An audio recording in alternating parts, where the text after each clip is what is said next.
Just got that sprinkle of rain this morning. Yeah, it kind of lingered all day, but it didn't really add up to anything. And into the evening, several areas have had little sprinkles, and it's not adding up to much at all. Thankfully, it wasn't cold. Take a look at our temperatures. We got up into the 40s by the middle of the day and into the 50s after a 34-degree start, and now still in the 50s here this evening. The real cold air is still locked farther to the north, so we're not going to worry about that. 61-34 this morning. That could have been chilly. A couple of reports of some sleet in Bullock County, northern Bullock County earlier. We've got normals of 64-42. Look at our records, and 0.14 of an inch is all it added up to officially.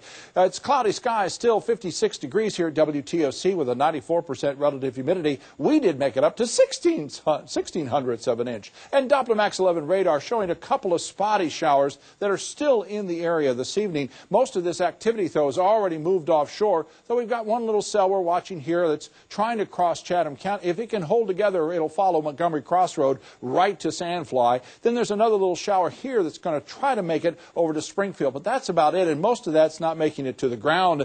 Doppler indicating very light precipitation, except northern Evans County had a little bit more rain earlier today, just from a little bit bigger shower, but it rained itself out as well. Look at the couple of peaks of starry skies, but everybody else basically under clouds, and that's going to keep us mild for tonight. Weak high pressure will make it up to the North Carolina area by 4 o'clock tomorrow afternoon. Low pressure in the next one is going to come zipping out of the plains right up into the northern lakes. Its trailing front, though, will make it all the way down to the Gulf Coast, able to plug into some Gulf moisture. So by 1 o'clock, by noon Thursday, we should see some showers that develop, maybe even a rumble of thunder. That does not look likely. And perhaps some more precipitation will develop here in the Gulf over the weekend, but high pressure will be in charge. It just depends on where that high actually gets a chance to track.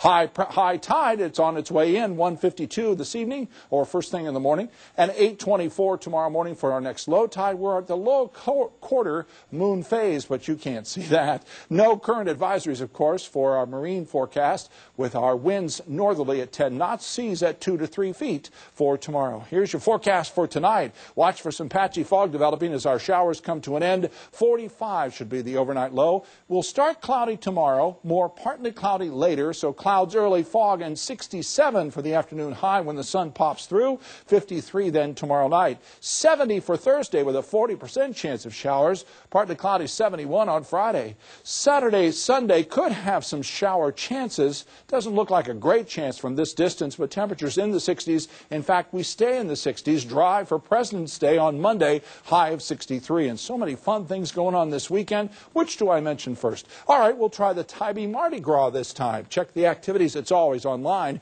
at WTOC.com. And follow us on Twitter at Big John Weather. Have a great day tomorrow. Thanks, John. And a great night tonight when it comes to sports.